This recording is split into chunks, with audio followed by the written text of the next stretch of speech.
আগের সপ্তাহের পতনের ধারাবাহিকতায় গেল সপ্তাহের প্রথম কার্যদিবস শেষ করে ঢাকার পুঁজিবাজার। পরদিন আরেক দফা দৈনিক লেনদেন কমে নামে 966,53,00,000 টাকায়। এরপর টানা 2 কার্যদিবস উত্থানের জানান দিয়ে বুধবার পার হয় 1200 কোটির গণ্ডি। শেষ কার্যদিবসে বড় পতনের মুখে নামে 938,88,00,000 টাকায়।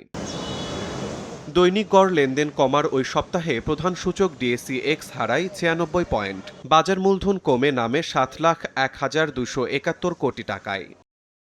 খাতভিত্তিক দৈনিক গড় লেনদেনেও ফুটে উঠেছে বেহাল দশা। 100 কোটির বেশি লেনদেন হয়েছে 2 খাতে। সর্বোচ্চ লেনদেন টেক্সটাইলে 187,76,00,000 আর এরপর ঔষধ ও রাসায়নিক খাতে 145,43,00,000 টাকা। বড় ব্যবধানে পতনের মুখে পড়েছে প্রকৌশল ও ব্যাংক।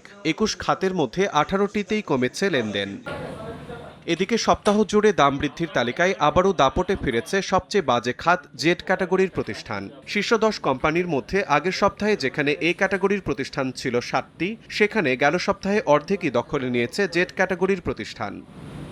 শিমুল হোসেন, সময় সংবাদ, ঢাকা।